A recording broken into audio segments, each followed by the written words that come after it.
This episode of Clearly is brought to you by our friends at America World Adoption Agency. Visit awaa.org/clearly to learn more. You know, folks, I know that most of our listeners tune in to hear Kelly's wild goofball answers about all the silly stuff she talks about. You Miss know Snark. how I am. So I know that's why probably most of you are here, but there is a small cadre of people. Cadre? Yeah, look it up. Wow. A small slice of humanity that is here for what I'm just going to call the right reason. And that is because here at Clearly, we tackle complex, confusing, and controversial stuff of the Bible and life. So if you are in that little sliver, this is your episode. If you came to hear fun and games from that one, I don't know what to tell you, you know? Do you feel built up? So built up. Thank you for that. It's your birthday tomorrow. Okay. It is. We're talking about adoption. Yeah. Tonight. And we're mostly talking about earthly adoption. Yes. Because it's kind of a big deal in the spiritual sense too. Yep. But we're talking about adoption. Why are we talking about adoption though, Kelly? Fill in the blank. We're talking about adoption because... Am I answering the fill in the blank? Do I chime in here? This is you. Oh, because we really care about it. Nailed it. Meaning Jimmy and Kelly really care about it. I mean, this is personally important to us. We have 2 adopted kids, first of all. If you didn't know that, we have 5 kids total. What? Stop. 2 of them are adopted from India. We actually, before we were even married, we had conversations about adoption, which I don't know if that's normal for most couples. I don't know if it is. We should poll some people sometimes. Yeah. We were talking about that from the jump. I just remember whoever said it first, one of us said, I really would like to adopt. And neither one of us had seen that modeled in our, families. And then whichever one of us said it first, the other one was like, hey, me too. And we just took that as, I think that must mean the Lord really wants us to do it then. Yeah. That we both already from the beginning said, this is important to us. Yeah, I don't want to make light of like the wrestle that can be for folks. But for us, it always felt so, to me, like, yeah, of course I'm going to. Right. And again, I get hurdles there, but I was so glad that I met another Doug girl. That was great. It's like, wait, did I say Doug girl? yes, you did. Oh, man. It's 2025. Keep going. Anyway, it's all good. Here we go. It is a part of our story. And then just even as believers, we're seeing the theology of adoption in our Bibles as we're studying them and reading them, seeing that that's how God talks about our story of salvation and seeing that he calls himself father to the fatherless. And so in some ways to be Christian is to really see adoption as a uniquely Christian activity to be involved in. And then we even, know there's other verses like in the book of James that will say that's really pure and undefiled religion to care about the orphan and widow and their distress. So the true outworkings of our faith are to move in that direction. And Jimmy and I also care about this because we actually believe Christians are the most well-equipped people for adoption. I mean, there are big questions that adopted children are going to ask about themselves, about their identity, about deep aches and longings in their hearts. And guess what? We have the answers. The God who is the answer to all those deep aches for every human heart. And we have God on our side. The father to the fatherless is on our team. So we have, all the help in the world. But, we want to talk about it unclearly because, like you said, it is a complex issue. And people have there's different concerns that come with it, different things we feel worried about, questions that we have. Misunderstandings. Yes.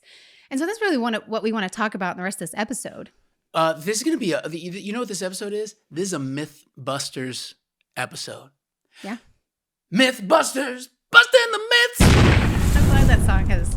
I'm going to get as much out of those 7 notes, the Jimmy jingle, as I can. I'm going to apply it to everything that we do here, clearly. But we got 6 myths. That's right. Which comes from the Greek word muthos, which means. All right, sorry, go ahead. Wow. Is that true or did you make true. that up? Oh, okay.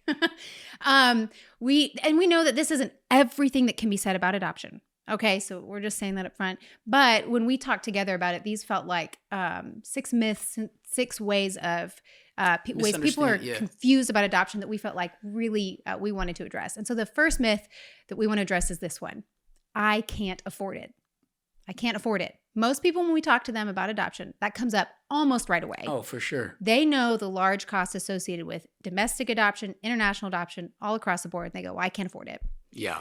And so what would Jimmy, what would you say to somebody who says that, sits across the table and says that to you? It's probably true, man. Probably just not do it.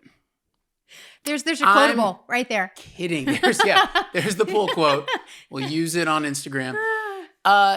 It's not an unreasonable feeling. Right. We're all responsible to steward what God's given us. He's given some folks lots, some folks little. And the numbers, I mean, you can just hop on Google and see what, the average price to get, into the adoption world is. I mean, these are, they're large price tags. So it's not. And there's a reason for the large cost. That's right. There are a lot of protections and things in place for children, a lot of people employed to do legal work, to do other things and training. So there's a reason for it. It's not just random. That's right. So to say that. Yes.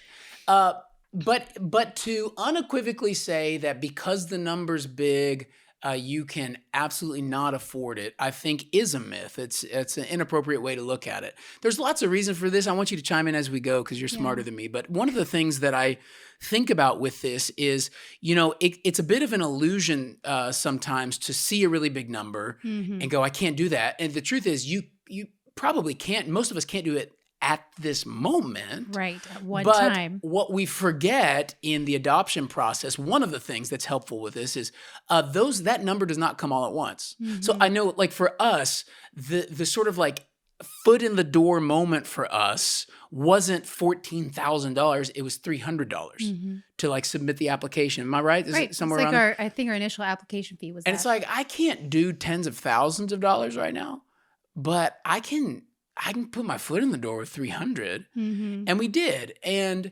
it gets us in the process, and it gets us now with some skin in the game that now we can start asking the Lord to do great works around it. And we'll talk about how to do that, but you were about to say. Yeah, well, when we were first talking about this, we had 2 kids. Our youngest was 6 months old. We did not have like tens of thousands of dollars in savings. We had hundreds of thousands. Keep Jimmy, going. oh my gosh. And so it really was a crisis, and we both looked at each other, we prayed, and it really was you, Jimmy, who said, you know what, I don't think we need to concern ourselves with the money that it will take, but rather with obedience. Where do we feel like God is calling us? And we felt both very clearly to move toward international adoption. And so we just we took that first baby step and said, Lord, you've just got to provide every step of the way. And he did. And not always through my work, your work, our paychecks. The Lord used other people in our community, other organizations. He does bring a village around that. There are grants that are offered. Yes, there is so many. God's really creative, right, in getting you the things you need.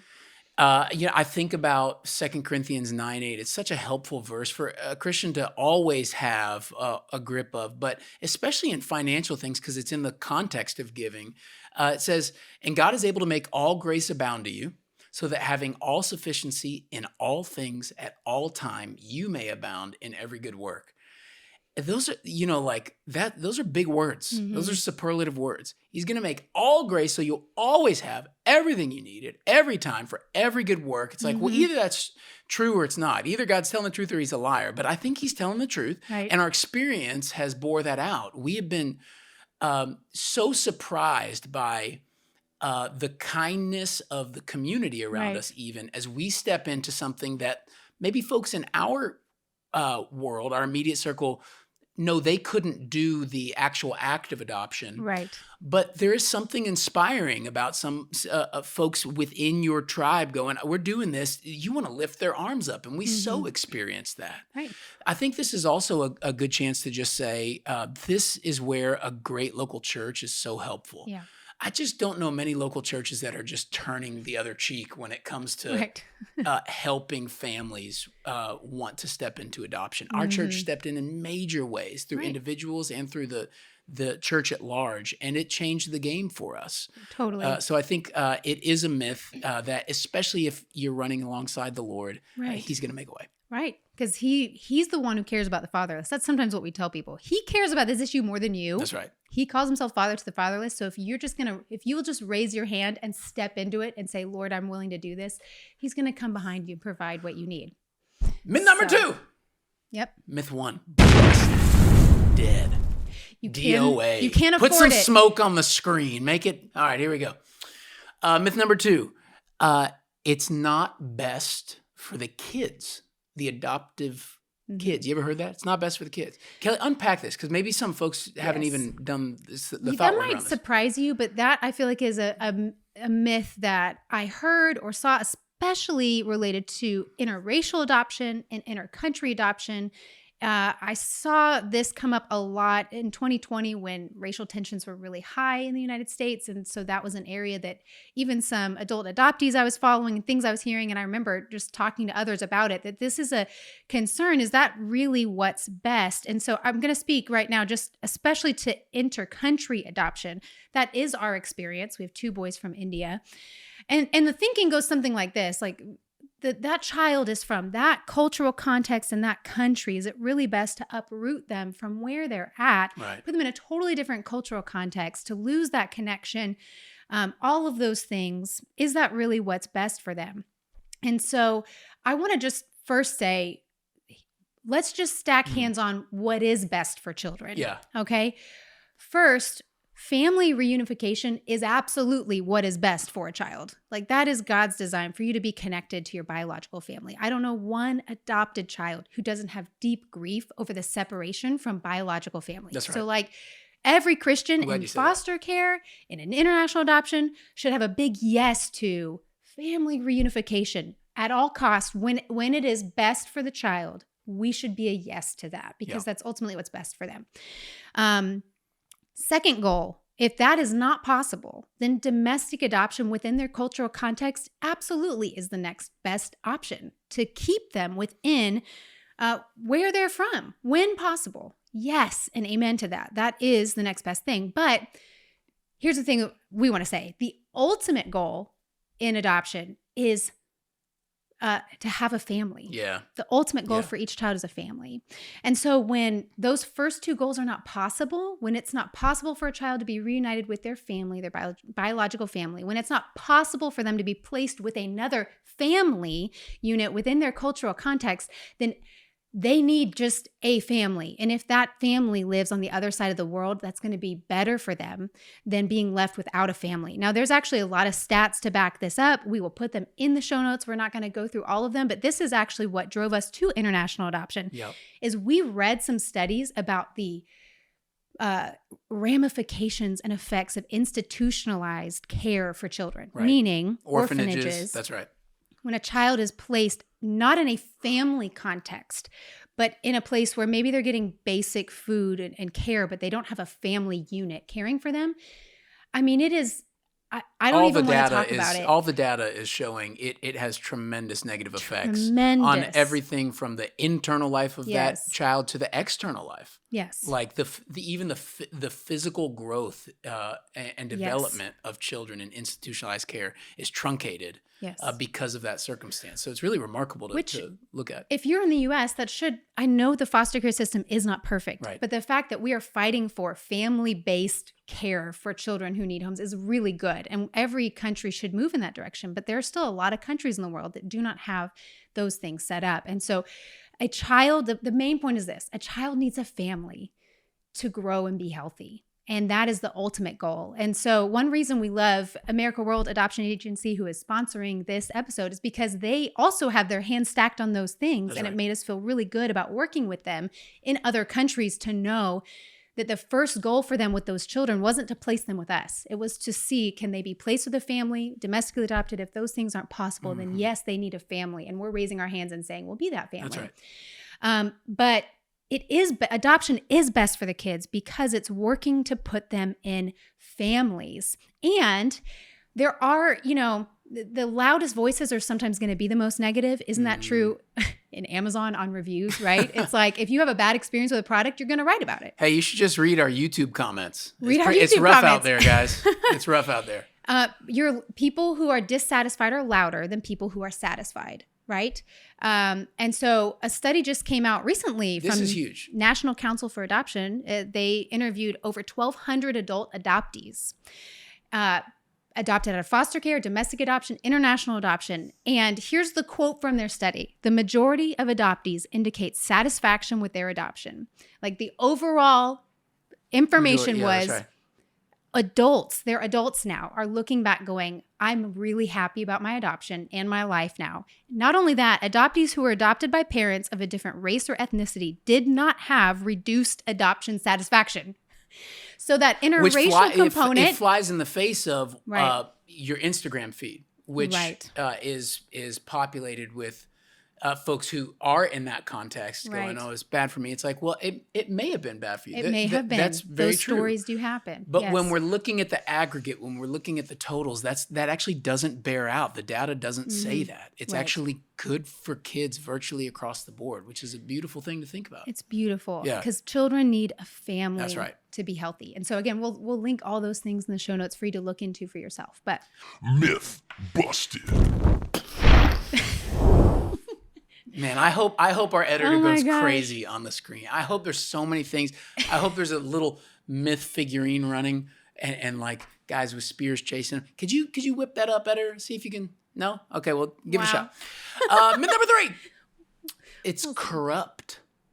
It's corrupt. What's corrupt? The thing that is the adoption industrial complex. Right. Which there's not a bad reason for feeling that. There's a study, or there's a news story. I just read it this week that came out about South Korea and adoptions happening in South Korea in I think mostly in the 80s, 70s, 80s, 90s. And there has been a lot of adult adoptees from Korea pressing for some honesty and truth from that country. Accountability, Accountability is not good. You can go read the news story. We'll link that in the show notes too. It's an example of corruption, of bad things that happened in adoption. And those stories are out there. And that is it's terrible that has happened. There are some really terrible horror stories that have happened. There's corruption all over the planet in all sorts of institutions, and it has existed in adoption, domestically and internationally. Yeah. So it's not wrong. It's not that there's not that. some data points there. Again, but there is a fallacy in thinking that the whole is corrupt because the part is corrupt. Right. That's just not good thinking. Something can be broken in the micro, but be good in the macro. You don't avoid marriage like some people do today because so many folks have gotten divorced. That's a function of each of those marriages, but that's not a function of the institution of marriage.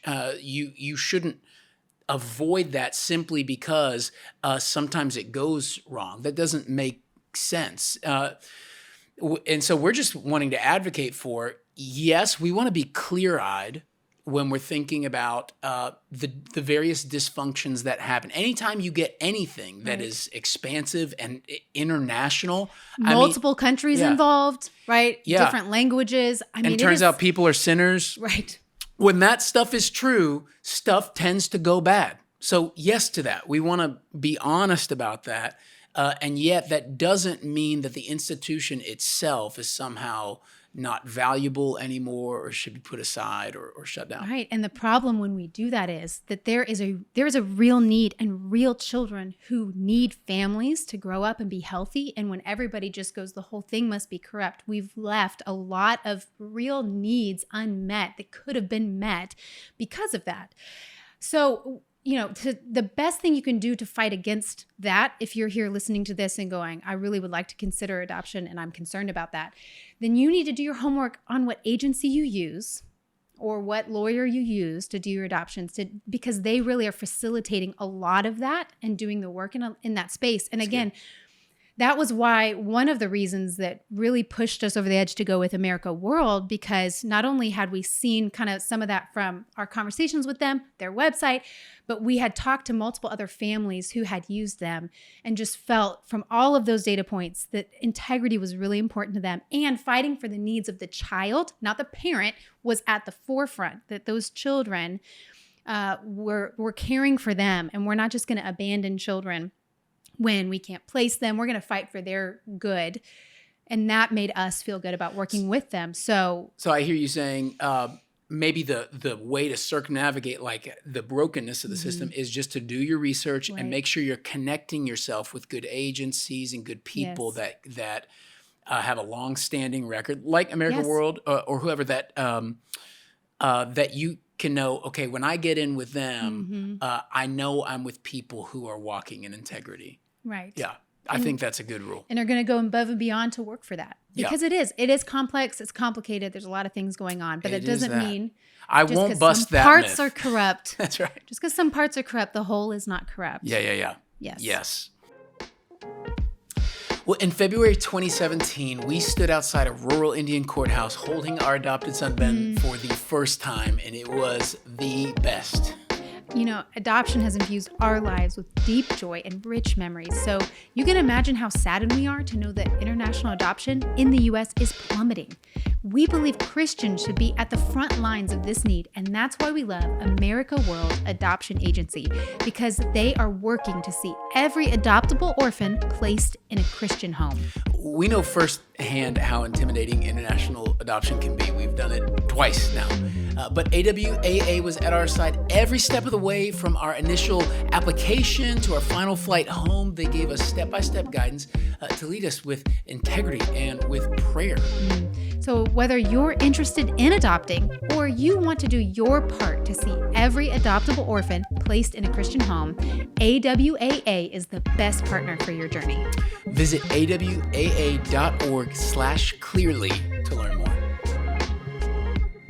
Okay, here we go. Number 4. Maybe you've heard this. I've heard this several times from folks. Concerns they have when they're thinking about actually getting meshed and actually bringing a new child into their home.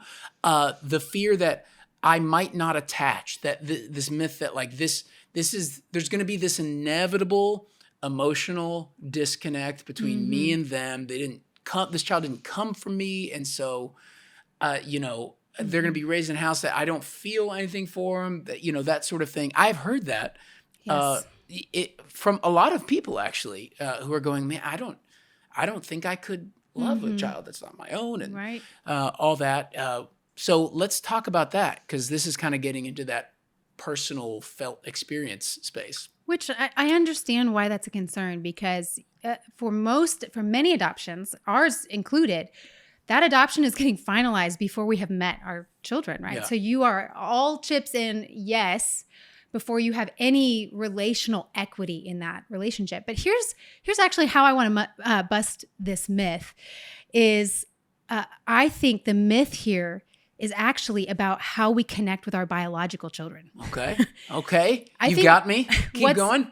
What's baked into that is the sense that I'm connected to a biological child primarily because they came from my body. And I don't actually think that's it. I think that I remember I don't know if you know this, but I remember holding our first biological child after having 3 miscarriages. So like I was like really eager to meet her. And I remember holding her and looking at her and going, I feel like I should feel more toward her. Like I remember going, this is a stranger, which she was. She was a stranger. It's like, this child is a stranger to me. The way we connect with our biological children is the same way we build any relationship with anybody ever. You start as strangers. Yeah. I have never seen you before. I've never met you before. You don't really know me. I don't really know you. And so the first seasons of biological parenting are learning, building trust over time of like, oh, every time I do that, they like that. They don't. Oh, okay, I'm learning that. They're learning me. And my experience has been the same with our adopted boys. Yeah. Though we met them when they were 2. They were each 2 when we met them in India. I'm looking at them going, wow, you're a stranger to me. And that doesn't mean that, I don't have the magical like dust of attachment. I think Yeah. that's how we think about it. Like there's Yeah. something we can't control. But you're a stranger, I'm a stranger to you. And now we have the journey of learning to know each other, to trust each other. We're building a relationship together. And it is different because they're two and they have other things going on, other connections maybe that they're grieving. So it isn't quite a 1-for-1. But my experience has been the same. And that really helped me in our adoptions to go, yeah, we're strangers, but we're going to build this connection together. So I think it's actually a myth about how we think about our connection with our biological kids. It's the same journey. Do you see that, people? That's how you answer a question. That's how you bust a myth. That was fire. Great job. I hope that too gives people some I've said that to a lot of moms who are entering adoption for the first time and feeling really fearful of that. Yeah. And I hope that feels like an encouragement if you are in that space to go, it's not this outside thing you can't control. Yeah. Just start from where you are. Yeah. Build that relationship together. That's how attachments form. Dare I say, myth busted? Wow. Number 5. This one was a hard one for me. Yeah. This will require a little bit of unpacking, and it's a little longer. All children adopted internationally are disabled. And what follows is a fear. Right. And I can't handle that. That terrifies me. Why would I sign up for that? Therefore, Right. I won't do it. Maybe the way you've more frequently heard this is that the only form of international adoption that exists, if you're in the States, is special needs adoption. Right. That's maybe the way you've heard that. That's right. What can we say about this? Let's say the true thing that may be the genesis of some of these feelings, maybe where the myth starts. It is true that increasingly bringing home a healthy child, infant, toddler from a foreign country, it's difficult. It's getting harder to find that. Which I just want to clarify that and say 100% healthy. Well, I'm getting there. I'm getting okay. Sorry. there. But now we got to define our terms because we need to answer the question, well, what do you mean by healthy? That's right. And what do you mean by disabled or special needs? What do Right. you mean by that? Yep. I remember coming into this world, and again, we've adopted two boys from India, and I was initially presented with, the only children really that are being adopted out of India to internationals are what they would call special needs children. And when I heard that word, I had a very narrow category for what that was as an American. I don't know if we've mislabeled it here or what, but I typically thought profound, life-altering, like they're with me for the rest of their life, my life, debilitation. And what I came to find out as we researched was that can be a feature, but that's the vast, vast majority of what the international community would call special needs is simply anything that's not utterly normal and average. So, for instance, there's cases where I know this is true domestically. If your siblings, right? So if it's a sibling group, that's considered, wait for it, a special need. Right.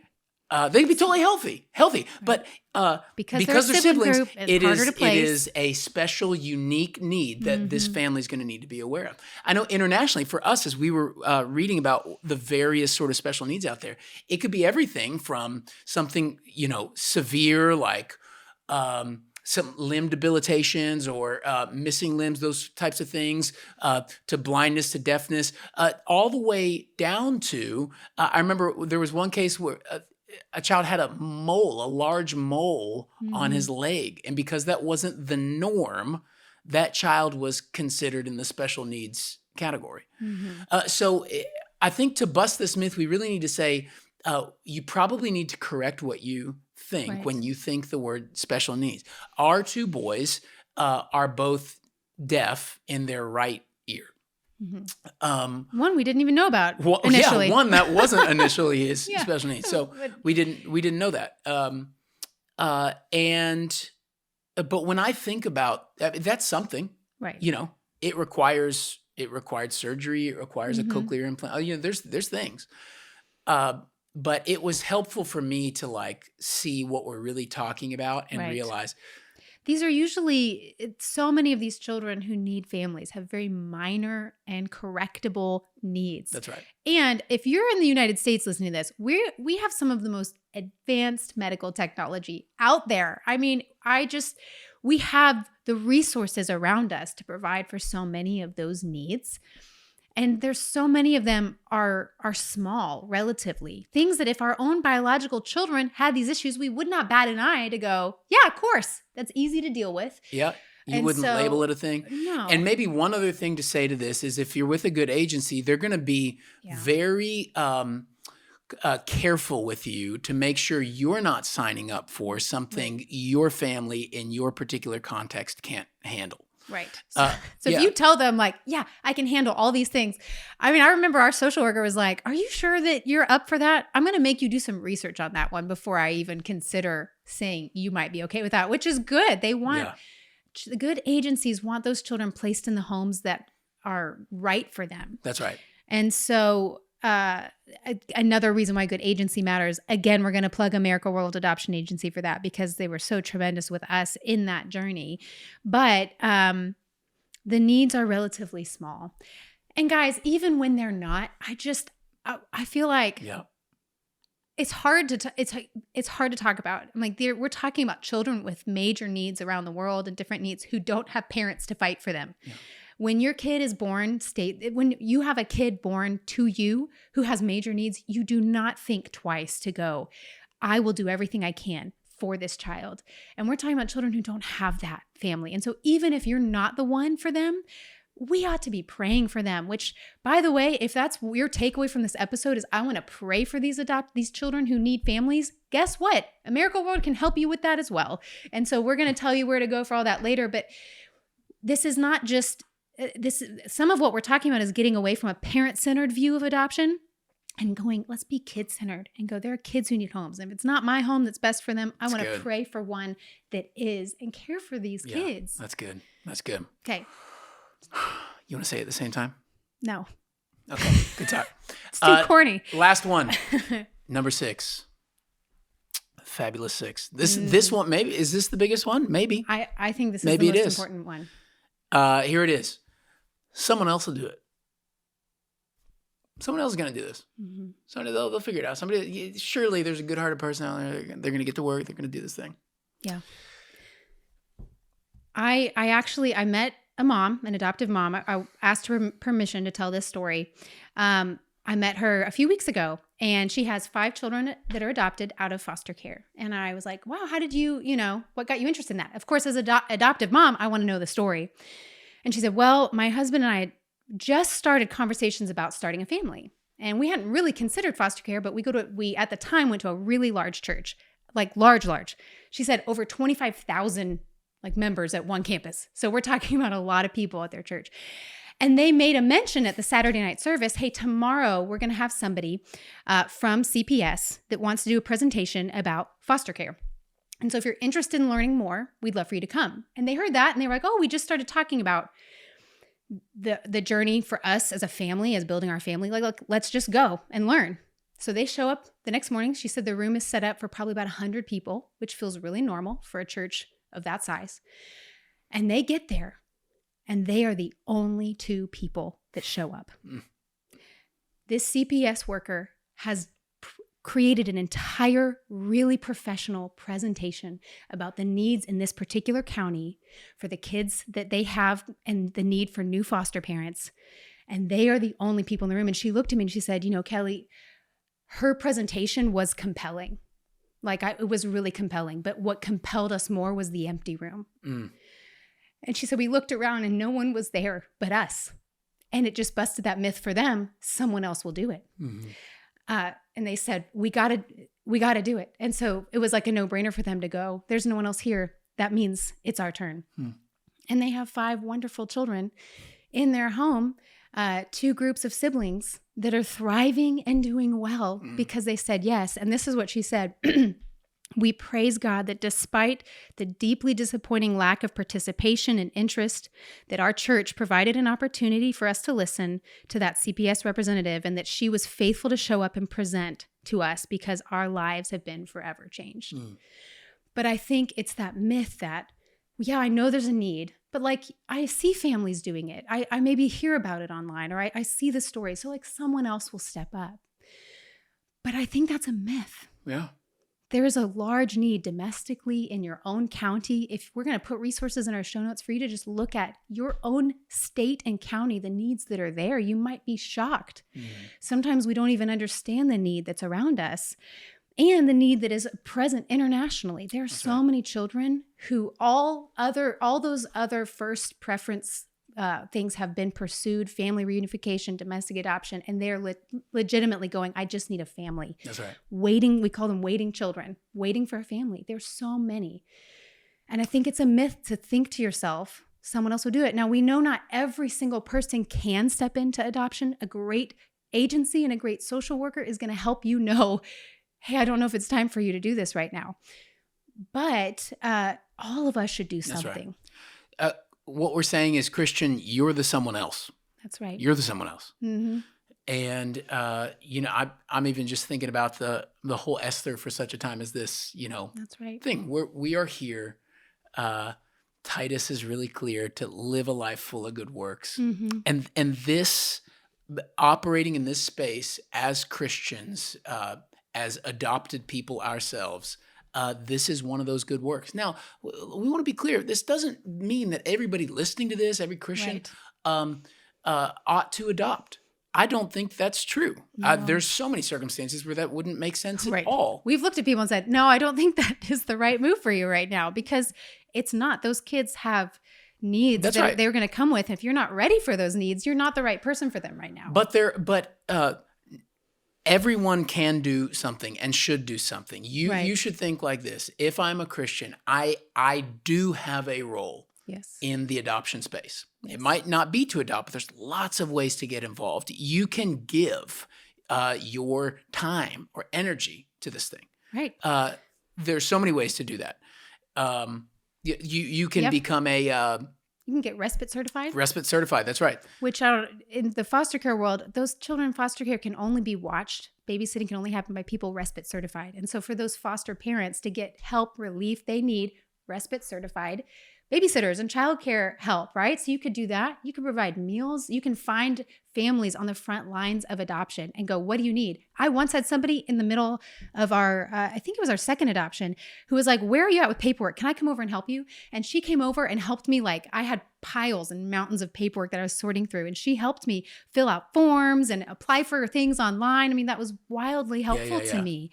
And you can do so many things. You can pray for them, throw baby showers. You can help donate your services. I just think about people in our community who are doctors and dentists and, stepping into needs all the time for us. Or all the time helping us. One of our adopted kids came home with like 7 cavities because of just not great care in his orphanage. And our dentist was gracious to help with that need and not charge us what she could have charged to go, I want to help with that. So like there's so many ways that you could come alongside and donate your time, your energy. You can donate your money. Some of y'all be rich out there. You know what I'm talking about. But even if you're not, right? Wealthy or not, we have resources. Right. And chances are, if you're listening to this podcast, you're probably in a Western society that already makes you in like the top 1% of like earners in the world. Right. But the point is, the very first myth we were talking about the prohibitive cost of this thing, gosh, it can feel that way. But one of God's means of grace to allow people to adopt is the generosity of the church, of communities around them, of friend groups and families. So consider donating. We had one person pull me aside in the church lobby once in the middle of our process and said, hey, what do you need right now for your adoption? I said, well, we have an $8,000 payment coming up soon, and I think we have about $3,000 of it. And in the church lobby, he pulled out a checkbook and wrote me a check for the remainder and gave it to me. And I just remember standing there, tears going, I was just shocked. We had other people, though, who did I was just as shocked he had a checkbook on him. How old is this guy? Well, that would date him. Yeah. Yeah, that's right. But I had other friends who were our age who were, early on, they were in their early 20s and asked the same thing. What do you need? And they were like, I know it's not much, but we want to give $300 to your adoption. Or all of that was helpful. And so there are so many ways, and you can give to not just families who are adopting, you can give to great agencies or orphanages who are doing the work to care well. I mean, there are other ways to give your resources to care for children, and they really do make a big difference. That's right. Another thing we want to mention is you could move into a role of caring for these children in another way by becoming a social worker or working for an adoption agency or becoming an adoption lawyer or a counselor. I have a really good friend who's in social work, and just, gosh, her wisdom and expertise she's given our family and many other families. I've tapped her shoulder a lot to be like, can you give my friend some counsel? They're going through something with one of their, foster kids. That's a great way to jump into the space as well. And then there's the obvious big one. You can adopt. You can do it. You really can. Normal people, Let's all adopt can do one it. child right now. But no?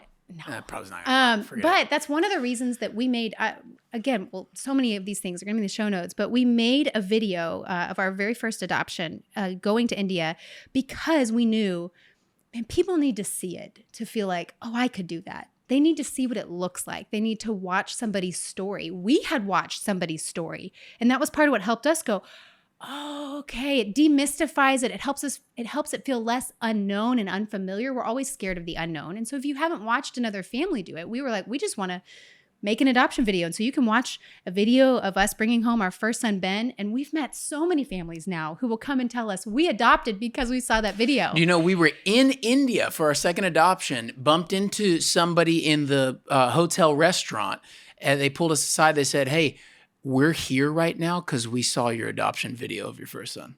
Yeah. It's like, what in the world? It's crazy. But we need to sometimes we need to see it. And so we want you to feel from this episode is we've done it. There's great help around. There's great agencies and great support. And so if you feel that inkling in you as you listen to this, our challenge would be we just pray about it and ask the Lord about it and sign up.